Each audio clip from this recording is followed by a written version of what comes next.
Hey there, it's Laria.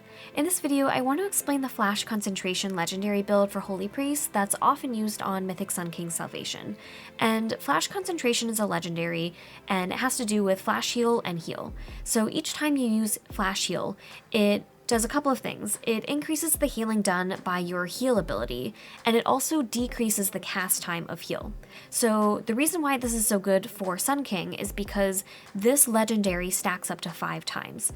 And by the time you get 5 stacks, your heal cast is just about the same as your flash heal cast time, but your healing done by heal is significantly increased. It does way more healing than flash heal. The reason why this legendary is so good for Sun King Salvation is because you can basically spam heal on Kael'thas and get your Holy Word Serenity off cooldown, and then just kind of rinse and repeat. Those are the basics of this legendary, but I want to go into a couple of other things because if you're using this legendary, it means that your healing style changes as Holy Priest, especially on a fight like Sun King Salvation. I want to go into some of the talents that I use on this fight because logs will show you that some players use different talents on this fight. For me, I use Trail of Light, and Trail of Light is when you heal a new player and 35% of that heal is replicated to your previous target. And this is good for Holy Priest because Kael'thas is most likely your primary target. It is the target that you are mostly healing on this fight, but if for some reason you have to spot heal the raid and your focus shifts to somebody who maybe dipped a little bit low, if you go and you heal that person, 35% of that healing is replicated most likely back onto Kael'thas if that was your previous target. Another talent that I use on this fight is Guardian Angel, and Guardian Angel affects Guardian Spirit. When you use Guardian Spirit on most likely Kael'thas, and it expires without saving the target, it reduces Guardian Spirit's cooldown to 60 seconds. And normally, Guardian Spirit is a 3-minute cooldown, and this affects Kael'thas. Technically, Guardian Spirit thinks that you didn't actually save him. We kind of don't because we're still healing him. So if you use Guardian Spirit on Kael'thas, it reduces the external to 60 seconds, and then you can either decide to use it again on Kael'thas, or you can use it on the tanks. Shining Force is another really good talent to have in this fight because of the Phoenixes.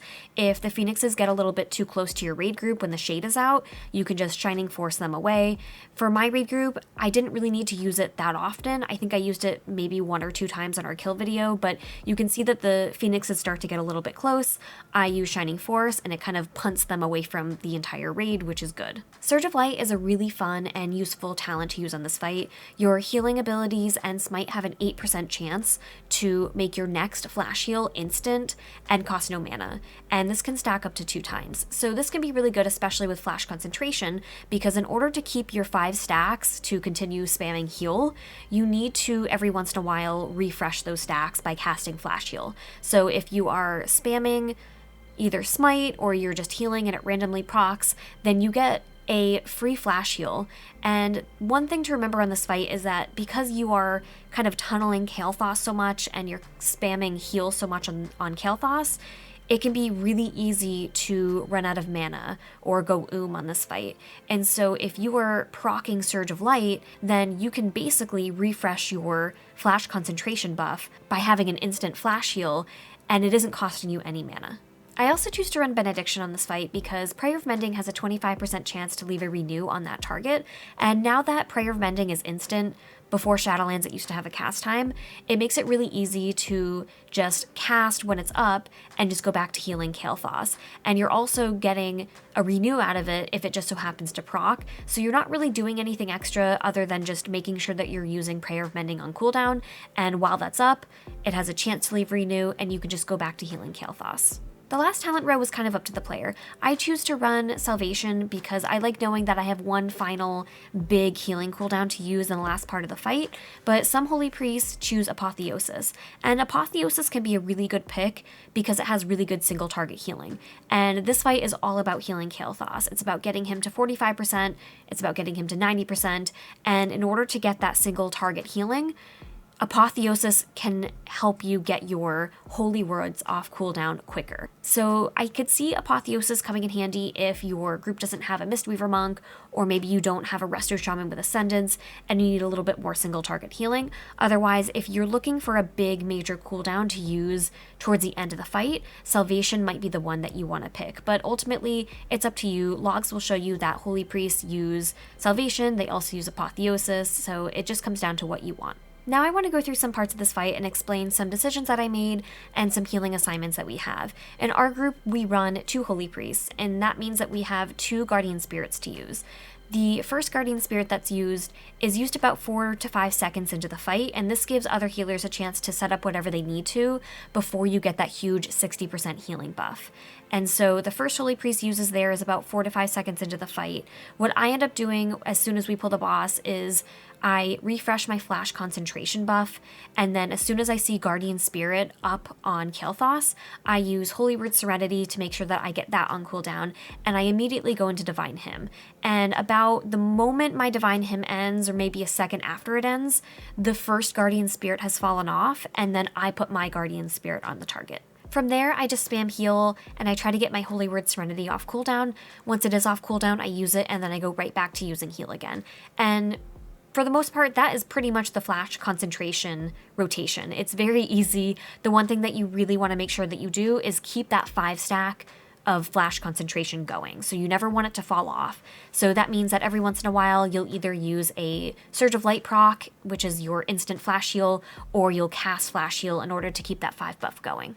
For the first part of this fight, when you're trying to heal Kael'thas to 45%, I don't worry too much about using Circle of Healing or Prayer of Mending. I really just focus on Kael'thas. I spam heal. I use Holy Word Serenity because, at least for our group running 2 Holy Priests and having 2 Guardian Spirit cooldowns, what we try to do is we try to heal Kael'thas to 45% to push him and push the fight so that we can get the shade out before the next Vanquisher comes out. So it can be kind of a tight healing check, and you want to make sure that you're using the most efficient spells as possible. So I just focus on using heal and serenity and doing that on repeat. When Kael'thas reaches 45%, I refresh my flash concentration buff. I use Door of Shadows to get over to the marker where our raid group is going to stack for the shade. And from there, it's really, really important that you contribute as much healer damage as possible to the shade. I'm mentioning this because when the shade comes out, there's an ability called Cloak of Flames, and basically your raid group has 6 seconds to burst a little over 500,000 damage to break this absorb that is on the shade. And if you don't break that 500k absorb in 6 seconds, then the entire raid group wipes. It's 2 million damage across the board. It's really bad. Everyone dies. So you have to make that check. It's a DPS check. Again, I'm mentioning this because healer damage really matters during this. For example, originally during our progression, I was using Mind Games, which is the Venthyr combat ability, on the first Cloak of Flames. But then we quickly realized that the second Cloak of Flames that goes out, we were just barely missing that check. We weren't making it. And so what I ended up doing was I stopped using Mind Games on the first Cloak of Flames, and I used it on the second one. And even then, there were some casts where it got down to 0.5 seconds or 0.9 seconds left out of the 6 seconds. And so it was still really close, even after shifting that Mind Games to the other Cloak of Flames. Healer damage really does matter on this fight. There are healing checks, there are DPS checks, so contributing where you can really makes a difference. And so if you are Venthyr and you also have Mind Games, my recommendation is to find the best time that you can use it, save it for those Cloak of Flames, those absorbs, and try to help break those absorbs. Once the shade goes away, it's kind of a rinse and repeat, except that this time you're trying to heal Kael'thas to 90%. And so for our group, again, because we have 2 Holy Priests, the first Holy Priest uses his Guardian Spirit right after the shade goes away, maybe a couple seconds after, to make sure that healers are kind of prepped and ready to heal, because it's a 60% increased healing. So you want to make sure that you're prepared for that Guardian Spirit. And then my Guardian Spirit is used about 20 seconds later for the Cloak of Flames absorb. So Cloak of Flames is when the shade is out, it's a damage check. When Cloak of Flames goes out on the healing ad on Kael'thas, it's a healing check. And so you want to make sure that you are prepared when Cloak of Flames is about to go up. If you are a Holy Priest and that is where your Guardian Spirit is assigned, make sure you even get it out a second or two before, so you have plenty of time. Just make sure that Guardian Spirit is up for it if that's where yours is assigned. This is the part of the fight where I think you'll notice that you're starting to run out of mana. And this is the part of the fight where I found it was the best time to kind of sit down and use my mana pot. And my piece of advice is to make sure that you find a safe spot, maybe away from other players. Make sure you're not sitting down to channel your 10-second mana potion in front of a Phoenix. If you have a Phoenix that is targeting you, that is probably not a good time to channel your mana pot.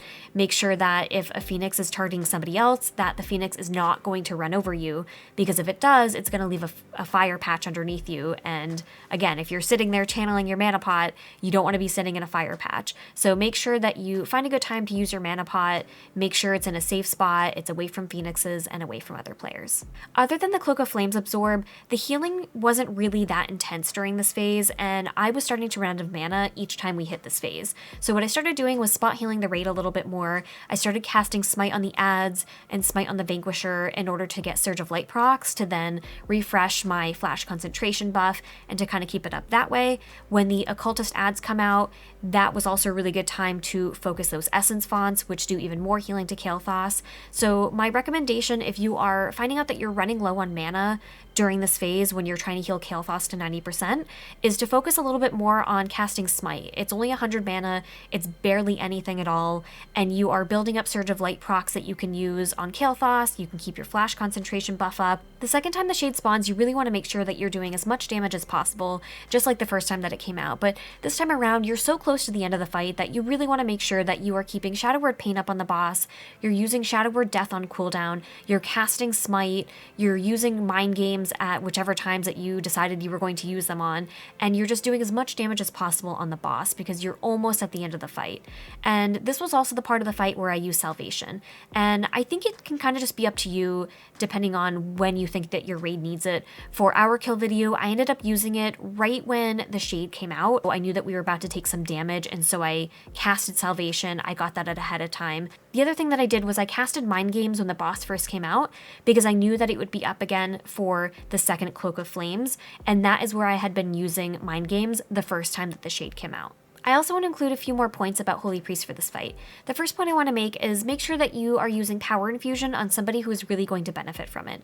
In my raid group, I was using Power Infusion on a mage so that he had extra haste during Cloak of Flames to help meet that damage check. And the second point that I want to make is that for conduits, really make sure that if you have it, use Resonant Words. Let me know in the comments if you have any questions about this fight or about the Flash concentration build. And good luck on Mythic Sun King Salvation.